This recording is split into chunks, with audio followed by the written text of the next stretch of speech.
नमस्कार दोस्तों, मैं रश्मि द्विवेदी प्यारी टेल्स में आपका बहुत बहुत स्वागत करती हूँ। दोस्तों, आज हम सुनेंगे मुंशी प्रेमचंद जी की कहानी एक्ट्रेस। कहानी आपको पसंद आए तो कृपया वीडियो को लाइक कर दीजिएगा, चैनल को सब्सक्राइब जरूर कर लीजिएगा। तो शुरू करते हैं आज की कहानी एक्ट्रेस। रंगमंच का पर्दा गिर गया। तारा देवी ने शकुंतला का पाठ खेलकर दर्शकों को मुग्ध कर दिया था। जिस वक्त वह शकुंतला के रूप में राजा दुष्यंत के सम्मुख खड़ी ग्लानि, वेदना और तिरस्कार से उत्तेजित भावों को आग्नेय शब्दों में प्रकट कर रही थी, दर्शक वृंद शिष्टता के नियमों की उपेक्षा करके मंच की ओर उन्मत्तों की भांति दौड़ पड़े थे और तारा देवी का यशोगान करने लगे थे। कितने ही तो स्टेज पर चढ़ गए और तारा देवी के चरणों पर गिर पड़े। सारा स्टेज फूलों से पट गया, आभूषणों की वर्षा होने लगी। यदि उसी क्षण मेनका का विमान नीचे आकर उसे उड़ा न ले जाता तो कदाचित उस धक्कम धक्के में 10-5 आदमियों की जान पर बन जाती। मैनेजर ने तुरंत आकर दर्शकों को गुणग्राहकता का धन्यवाद दिया और वादा भी किया कि दूसरे दिन फिर वही तमाशा होगा। तब लोगों का मोहान्माद शांत हुआ, मगर एक युवक उस वक्त भी मंच पर खड़ा रहा।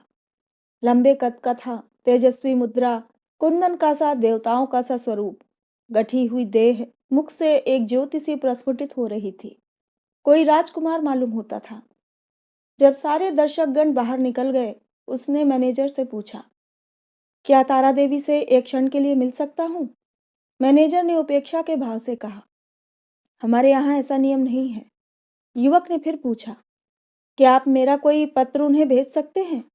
मैनेजर ने उसी उपेक्षा के भाव से कहा, जी नहीं, क्षमा कीजिएगा, ये हमारे नियमों के विरुद्ध है। युवक ने और कुछ न कहा, निराश होकर स्टेज के नीचे उतर पड़ा और बाहर जाना ही चाहता था कि मैनेजर ने पूछा, जरा ठहर जाइए, आपका कार्ड? युवक ने जेब से कागज का एक टुकड़ा निकालकर कुछ लिखा और दे दिया। मैनेजर ने पुर्जे को उड़ती हुई निगाह से देखा। कुंवर निर्मलकांत चौधरी, OBE। मैनेजर की कठोर मुद्रा कोमल हो गई। कुंवर निर्मलकांत शहर के सबसे बड़े रईस और तालुकेदार, साहित्य के उज्जवल रत्न, संगीत के सिद्धहस्त आचार्य, उच्च कोटि के विद्वान, 8-10 लाख सालाना के नफेदार, जिनके दान से देश की कितनी ही संस्थाएं चलती थीं, इस समय एक क्षुद्र प्रार्थी के रूप में खड़े थे। मैनेजर अपने उपेक्षा भाव पर लज्जित हो गया। विनम्र शब्दों में बोला, क्षमा कीजिएगा, मुझसे बड़ा अपराध हुआ। मैं अभी तारा देवी के पास हुजूर का कार्ड लिए जाता हूँ। कुंवर साहब ने उससे रुकने का इशारा करके कहा, नहीं, अब रहने ही दीजिए, मैं कल 5 बजे आऊँगा। इस वक्त तारा देवी को कष्ट होगा, ये उनके विश्राम का समय है। मैनेजर, मुझे विश्वास है कि वह आपकी खातिर इतना कष्ट सहर्ष सह लेंगी। मैं 1 मिनट में आता हूँ। किंतु कुंवर साहब अपना परिचय देने के बाद अपनी आतुरता पर संयम का पर्दा डालने के लिए विवश थे। मैनेजर को सज्जनता का धन्यवाद दिया और कल आने का वादा करके चले गए। तारा एक साफ सुथरे और सजे हुए कमरे में मेज के सामने किसी विचार में मग्न बैठी थी। रात का वह दृश्य उसकी आंखों के सामने नाच रहा था। ऐसे दिन जीवन में क्या बार बार आते हैं? कितने मनुष्य उसके दर्शनों के लिए विकल हो रहे हैं, बस एक दूसरे पर फट पड़ते थे। कितनों को उसने पैरों से ठुकरा दिया था। हाँ, ठुकरा दिया था, मगर उस समूह में केवल एक दिव्य मूर्ति अविचलित रूप से खड़ी थी। उसकी आंखों में कितना गंभीर अनुराग था, कितना दृढ़ संकल्प। ऐसा जान पड़ता था मानो दोनों नेत्र उसके हृदय में चुभे जा रहे हों। आज फिर उस पुरुष के दर्शन होंगे या नहीं, कौन जानता है। लेकिन यदि आज उनके दर्शन हुए तो तारा उनसे एक बार बातचीत किए बिना न जाने देगी। ये सोचते हुए उसने आईने की ओर देखा। कमल का फूल सा खिला था। कौन कह सकता था कि वह नव विकसित पुष्प 33 बसंतों की बहार देख चुका है। वह कांति, वह कोमलता, वह चपलता, वह माधुर्य किसी नवयौवना को लज्जित कर सकता था। तारा एक बार फिर हृदय में प्रेम दीपक जला बैठी। आज से 20 साल पहले एक बार उसको प्रेम का कटु अनुभव हुआ था। तब से वह एक प्रकार का वैधव्य जीवन व्यतीत करती रही। कितने प्रेमियों ने अपना हृदय उसको भेंट करना चाहा था, पर उसने किसी की ओर आंख उठाकर भी न देखा था। उसे उनके प्रेम में कपट की गंध आती थी, मगर आज उसका संयम उसके हाथ से निकल गया। एक बार फिर आज उसे हृदय में उसी मधुर वेदना का अनुभव हुआ जो 20 साल पहले हुआ था। एक पुरुष का सौम्य स्वरूप उसकी आंखों में बस गया, हृदय पट पर खिंच गया। उसे वह किसी तरह भूल न सकती थी। उसी पुरुष को उसने मोटर पर जाते देखा होता तो कदाचित उधर ध्यान भी न करती, पर उसे अपने सम्मुख प्रेम का उपहार हाथ में लिए देखकर वह स्थिर न रह सकी। सहसा दाई ने आकर कहा, बाई जी, रात की सब चीजें रखी हुई हैं, कहिए तो लाऊं? तारा ने कहा, नहीं, मेरे पास चीजें लाने की जरूरत नहीं, मगर ठहरो, क्या क्या चीजें हैं? एक ढेर का ढेर तो लगा है बाई जी, कहाँ तक गिनाऊं? अशर्फियां हैं, ब्रूचेस, बाल के पिन, बटन, लॉकेट, अंगूठियां सभी तो हैं। एक छोटे से डिब्बे में एक सुंदर हार है। मैंने आज तक वैसा हार नहीं देखा। सब संदूक में रख दिया है। अच्छा, वह संदूक मेरे पास ला। दाई ने संदूक लाकर मेज पर रख दिया। उधर एक लड़के ने एक पत्र लाकर तारा को दिया। तारा ने पत्र को उत्सुक नेत्रों से देखा। कुंवर निर्मलकांत OBE। लड़के से पूछा, ये पत्र किसने दिया? वह तो नहीं जो रेशमी साफा बांधे हुए थे? लड़के ने केवल इतना कहा, मैनेजर साहब ने दिया है, और लपका हुआ बाहर चला गया। संदूक में सबसे पहले डिब्बा नजर आया। तारा ने उसे खोला तो सच्चे मोतियों का सुंदर हार था। डब्बे में एक तरफ एक कार्ड भी था। तारा ने लपक कर उसे निकाल लिया और पढ़ा, कुंवर निर्मलकांत। कार्ड उसके हाथ से छूटकर नीचे गिर पड़ा। वह झपट कर कुर्सी से उठी और बड़ी वेग से कई कमरों और बरामदों को पार करती मैनेजर के सामने आकर खड़ी हो गई। मैनेजर ने खड़े होकर उसका स्वागत किया और बोला, मैं रात की सफलता पर आपको बधाई देता हूँ। तारा ने खड़े खड़े पूछा, कुंवर निर्मलकांत क्या बाहर हैं? लड़का पत्र देकर भाग गया। मैं उससे कुछ पूछ न सकी। कुंवर साहब का रुक्का तो रात ही तुम्हारे चले जाने के बाद मिला था, तो आपने उसी वक्त मेरे पास क्यों ना भेज दिया? मैनेजर ने दबी जबान से कहा, मैंने समझा तुम आराम कर रही होगी, कष्ट देना उचित न समझा।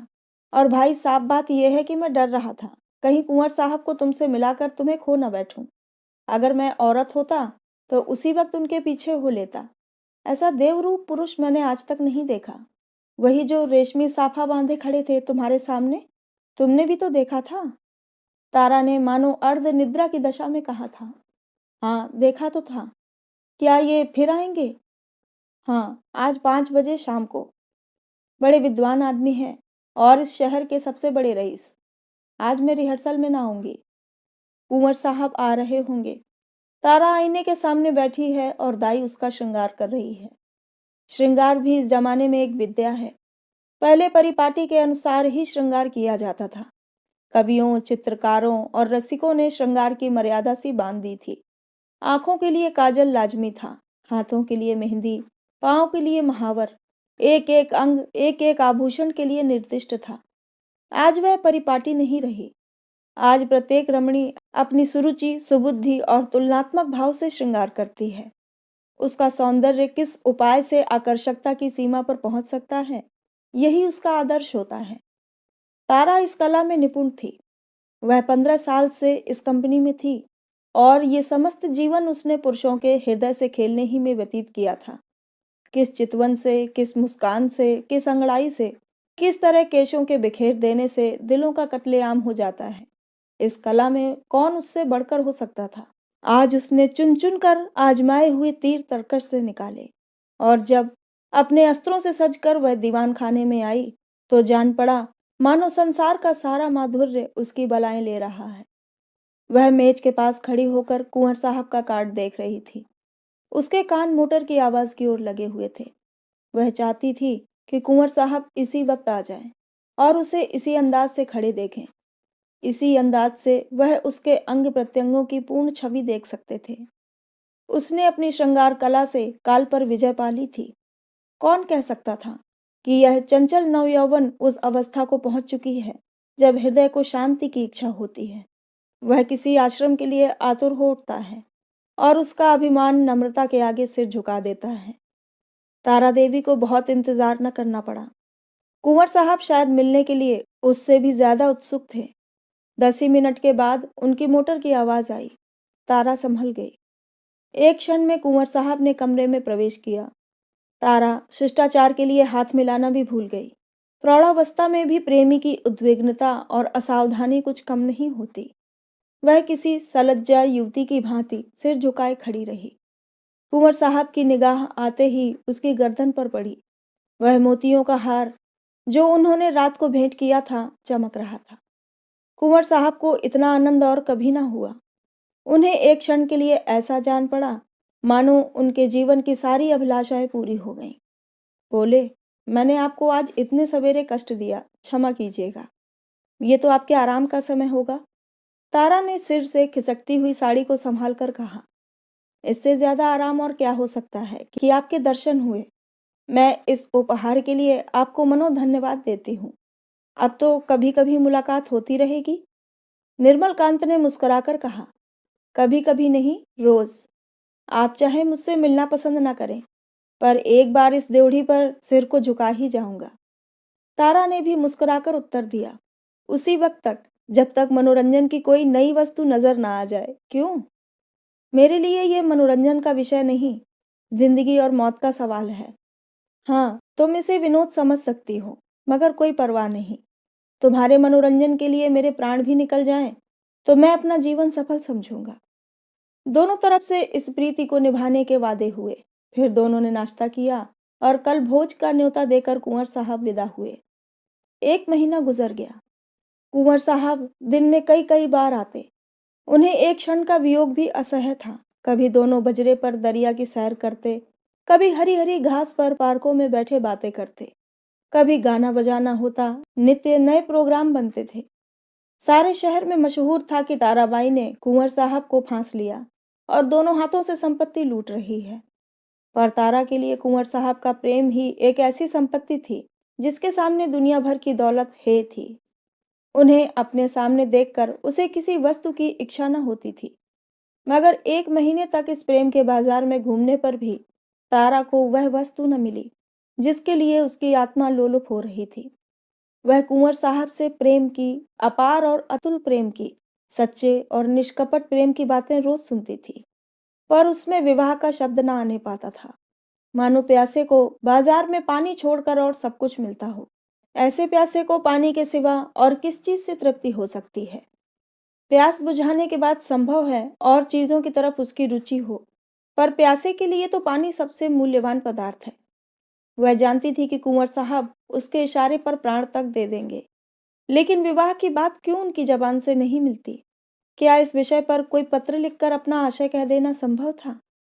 फिर क्या वह उसको केवल विनोद की वस्तु बनाकर रखना चाहते हैं? ये अपमान उससे न सहा जाएगा। कुंवर के एक इशारे पर वह आग में कूद सकती थी, पर यह अपमान उसके लिए असह्य था। किसी शौकीन रईस के साथ वह इससे कुछ दिन पहले शायद 1-2 महीने रह जाती और उसे नोच खसोट कर अपनी राह लेती, किंतु प्रेम का बदला प्रेम है। कुंवर साहब के साथ वो ये निर्लज्ज जीवन न व्यतीत कर सकती थी। उधर कुंवर साहब के भाई बंद भी गाफिल न थे। वे किसी भांति उन्हें ताराबाई के पंजे से छुड़ाना चाहते थे।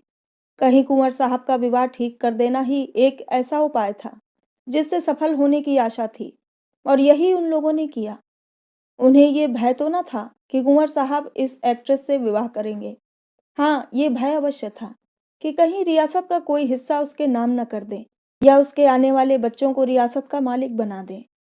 कुंवर साहब पर चारों ओर से दबाव पड़ने लगा। यहाँ तक कि यूरोपियन अधिकारियों ने भी उन्हें विवाह कर लेने की सलाह दी। उस दिन संध्या समय कुंवर साहब ने ताराबाई के पास जाकर कहा, तारा, देखो, तुमसे एक बात कहता हूँ, इनकार न करना। तारा का हृदय उछलने लगा। बोली, कहिए, क्या बात है? ऐसी कौन वस्तु है जिसे आपकी भेंट करके मैं अपने को धन्य समझूं? बात मुंह से निकलने की देर थी। तारा ने स्वीकार कर लिया और हर्षोन्माद की दशा में रोती हुई कुंवर साहब के पैरों पर गिर पड़ी। एक क्षण के बाद तारा ने कहा, मैं तो निराश हो चली थी। आपने बड़ी लंबी परीक्षा ली। कुंवर साहब ने जबान दांतों तले दबाई, मानो कोई अनुचित बात सुन ली हो। ये बात नहीं है तारा। अगर मुझे विश्वास होता कि तुम मेरी याचना स्वीकार कर लोगी, तो कदाचित पहले ही दिन मैंने भिक्षा के लिए हाथ फैलाया होता। पर मैं अपने को तुम्हारे योग्य नहीं पाता था। तुम सद्गुणों की खान हो और मैं जो कुछ हूं वह तुम जानती ही हो। मैंने निश्चय कर लिया था कि उम्र भर तुम्हारी उपासना करता रहूंगा। शायद कभी प्रसन्न होकर तुम मुझे बिना मांगे ही वरदान दे दो। बस यही मेरी अभिलाषा थी। मुझ में अगर कोई गुण है तो यही कि मैं तुमसे प्रेम करता हूँ। जब तुम साहित्य या संगीत या धर्म पर अपने विचार प्रकट करने लगती हो तो मैं दंग रह जाता हूँ और अपनी क्षुद्रता पर लज्जित हो जाता हूँ। तुम मेरे लिए सांसारिक नहीं, स्वर्गीय हो। मुझे आश्चर्य यही है कि इस समय मैं मारे खुशी के पागल क्यों नहीं हो जाता। कुंवर साहब देर तक अपने दिल की बातें कहते रहे। उनकी वाणी कभी इतनी प्रगल्भ न हुई थी। तारा सिर झुकाए सुनती थी, पर आनंद की जगह उसके मुख पर एक प्रकार का क्षोभ लज्जा से मिला हुआ अंकित हो रहा था। ये पुरुष इतना सरल हृदय, इतना निष्कपट है, इतना विनीत, इतना उदार। सहसा कुंवर साहब ने पूछा, तो मेरे भाग्य किस दिन उदय होंगे तारा? दया करके बहुत दिनों के लिए न टालना। तारा ने कुंवर साहब की सरलता से परास्त होकर चिंतित स्वर में कहा, कानून का क्या कीजिएगा? कुंवर साहब ने तत्परता से उत्तर दिया, इस विषय में तुम निश्चिंत रहो तारा, मैंने वकीलों से पूछ लिया है। एक कानून ऐसा है जिसके अनुसार हम और तुम एक प्रेम सूत्र में बंध सकते हैं। उसे सिविल मैरिज कहते हैं। बस आज ही के दिन वह शुभ मुहूर्त आएगा। क्यों? तारा सिर झुकाए रही, बोल न सकी। मैं प्रातःकाल आ जाऊंगा, तैयार रहना। तारा सिर झुकाए रही, मुंह से एक शब्द न निकला। कुंवर साहब चले गए, पर तारा वही मूर्ति की भांति बैठी रही। पुरुषों के हृदय से क्रीड़ा करने वाली चतुर नारी क्यों इतनी विमूढ़ हो गई थी? विवाह का एक दिन और बाकी है। तारा को चारों ओर से बधाइयां मिल रही हैं। थिएटर के सभी स्त्री पुरुषों ने अपनी सामर्थ्य के अनुसार उसे अच्छे अच्छे उपहार दिए हैं। कुंवर साहब ने भी आभूषणों से सजा हुआ एक सिंगारदान भेंट किया है। उनके दो चार अंतरंग मित्रों ने भांति भांति के सौगात भेजे हैं, पर तारा के सुंदर मुख पर हर्ष की रेखा भी नहीं नजर आती। वह क्षुब्ध और उदास है। उसके मन में 4 दिनों से निरंतर यही प्रश्न उठ रहा है, क्या कुंवर के साथ विश्वासघात करें? जिस प्रेम के देवता ने उसके लिए अपने कुल मर्यादा को तिलांजलि दे दी, अपने बंधुजनों से नाता तोड़ा, जिसका हृदय हिमकण के समान निष्कलंक है, पर्वत के समान विशाल, उसी से कपट करे? नहीं, वह इतनी नीचता नहीं कर सकती। अपने जीवन में उसने कितने ही युवकों से प्रेम का अभिनय किया था। कितने ही प्रेम के मतवालों को वह सब्ज बाग दिखा चुकी थी, पर कभी उसके मन में ऐसी दुविधा न हुई थी। कभी उसके हृदय ने उसका तिरस्कार न किया था। क्या इसका कारण इसके सिवा कुछ और था कि ऐसा अनुराग उसे और कहीं न मिला था? क्या वह कुंवर साहब का जीवन सुखी बना सकती है? हाँ, अवश्य। इस विषय में उसे लेश मात्र भी संदेह नहीं था। भक्ति के लिए ऐसी कौन सी वस्तु है जो असाध्य हो? पर क्या वह प्रकृति को धोखा दे सकती है? ढलते हुए सूर्य में मध्याह्न का सा प्रकाश हो सकता है? असंभव। वह स्फूर्ति, वह चपलता, वह विनोद, वह सरल छवि, वह तल्लीनता, वह त्याग, वह आत्मविश्वास वह कहाँ से लाएगी, जिसके सम्मिश्रण को यौवन कहते हैं? नहीं, वह कितना ही चाहे, पर कुंवर साहब के जीवन को सुखी नहीं बना सकती। बूढ़ा बैल कभी जवान बछड़ों के साथ नहीं चल सकता। आह, उसने ये नौबत ही क्यों आने दी? उसने क्यों कृत्रिम साधनों से, बनावटी सिंगार से कुंवर को धोखे में डाला? अब इतना सब कुछ हो जाने पर वह किस मुंह से कहेगी कि मैं रंगी हुई गुड़िया हूं? जवानी मुझसे कब की विदा हो चुकी। अब केवल उसका पदचिन्ह रह गया है। रात के 12 बज गए थे। तारा मेज के सामने इन्हीं चिंताओं में मग्न बैठी हुई थी। मेज पर उपहारों के ढेर लगे हुए थे, पर वह किसी चीज की ओर आंख उठाकर भी न देखती थी। अभी 4 दिन पहले वह इन्हीं चीजों पर प्राण देती थी।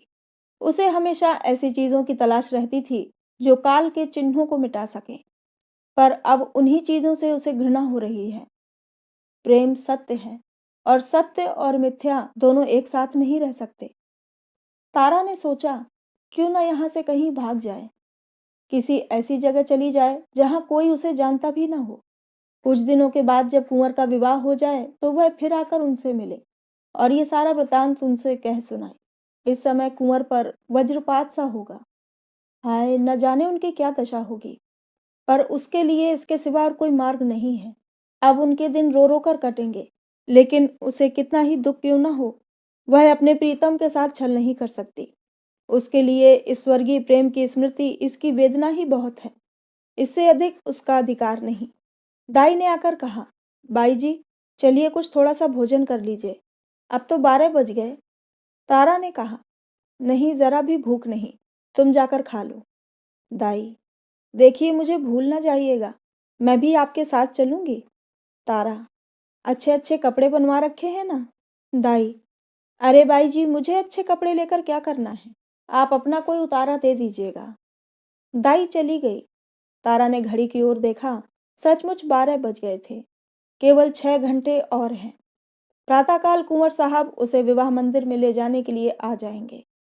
हे भगवान, जिस पदार्थ से तुमने इतने दिनों तक उसे वंचित रखा, वह आज क्यों सामने लाए? ये भी तुम्हारी क्रीड़ा है। तारा ने एक सफेद साड़ी पहन ली। सारे आभूषण उतार कर रख दिए। गर्म पानी मौजूद था। साबुन और पानी से मुंह धोया और आईने के सम्मुख जाकर खड़ी हो गई। कहाँ थी वह छवि, वह ज्योति जो आंखों को लुभा लेती थी? रूप वही था, पर कांति कहाँ? अब भी वह यौवन का स्वांग भर सकती है? तारा को अब वहां एक क्षण भी रहना कठिन हो गया। मेज पर फैले हुए आभूषण और विलास की सामग्रियां मानो उसे काटने लगीं। एक कृत्रिम जीवन असह्य हो उठा। खस की टट्टियों और बिजली के पंखों से सजा हुआ शीतल भवन उसे भट्ठी के समान तपाने लगा। उसने सोचा, कहाँ भाग कर जाऊं? रेल से भागती हूं तो भागने न पाऊंगी। सवेरे ही कुंवर साहब के आदमी छूटेंगे और चारों तरफ मेरी तलाश होने लगेगी। वह ऐसे रास्ते से जाएगी जिधर किसी का ख्याल भी न जाए। तारा का हृदय इस समय गर्व से छलका पड़ता था। वह दुखी न थी, निराश न थी। फिर कुंवर साहब से मिलेगी, किंतु वह निस्वार्थ संयोग होगा। प्रेम से बनाए हुए कर्तव्य मार्ग पर चल रही है, फिर दुखी क्यों हो और निराश क्यों हो? सहसा उसे ख्याल आया, ऐसा न हो कुंवर साहब उसे वहां न पाकर शोक विह्वलता की दशा में अनर्थ कर बैठें। इस कल्पना से उसके रोंगटे खड़े हो गए। एक क्षण के लिए उसका मन कातर हो उठा। फिर वह मेज पर जा बैठी और ये पत्र लिखने लगी। प्रियतम, मुझे क्षमा करना। मैं अपने को तुम्हारी दासी बनने के योग्य नहीं पाती। तुमने मुझे प्रेम का वह स्वरूप दिखा दिया जिसकी इस जीवन में मैं आशा न कर सकती थी। मेरे लिए इतना ही बहुत है। मैं जब तक जीऊंगी तुम्हारे प्रेम में मग्न रहूंगी। मुझे ऐसा जान पड़ता है कि प्रेम की स्मृति में प्रेम के भोग से कहीं अधिक माधुर्य और आनंद है।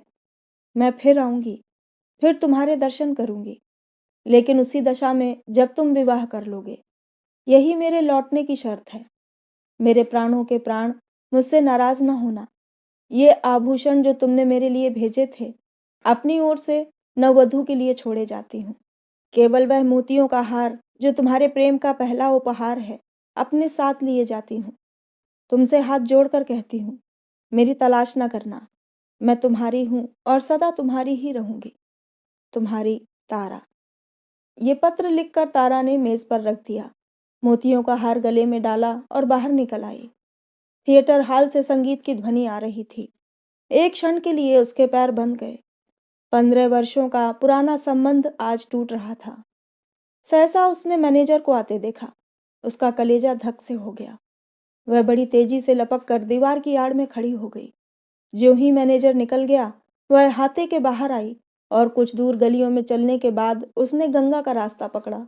गंगा तट पर सन्नाटा छाया हुआ था। 10-5 साधु बैरागी धुनियों के सामने लेटे थे। 10-5 यात्री कंबल जमीन पर बिछाए सो रहे थे। गंगा किसी विशाल सर्प की भांति रेंगती चली जाती थी। एक छोटी सी नौका किनारे पर लगी हुई थी। मल्लाह नौका में बैठा हुआ था। तारा ने मल्लाह को पुकारा, ओ मांझी, उस पार नाव ले चलेगा? मांझी ने जवाब दिया, इतनी रात गए नाव न जाई। मगर दूनी मजदूरी की बात सुनकर उसने डांड उठाया और नाव को खोलता हुआ बोला, सरकार उस पार कहाँ गई हैं? उस पार एक गांव में जाना है। मुदा इतनी रात गए कोनो सवारी शिकारी न मिली। कोई हर्ज नहीं, तुम मुझे उस पार पहुंचा दो। माझी ने नाव खोल दी। तारा उस पर जा बैठी और नौका मंद गति से चलने लगी, मानो जीव स्वप्न साम्राज्य में विचर रहा हो। इसी समय एकादशी का चांद पृथ्वी से उस पार अपनी उज्जवल नौका खेता हुआ निकला और व्योम सागर को पार करने लगा। तो दोस्तों, ये थी कहानी एक्ट्रेस। आपको कैसी लगी हमें कमेंट में ज़रूर बताइएगा। चैनल को सब्सक्राइब करना मत भूलिएगा। तो मिलते हैं अगली कहानी में। कहानी को पूरा सुनने के लिए बहुत बहुत धन्यवाद।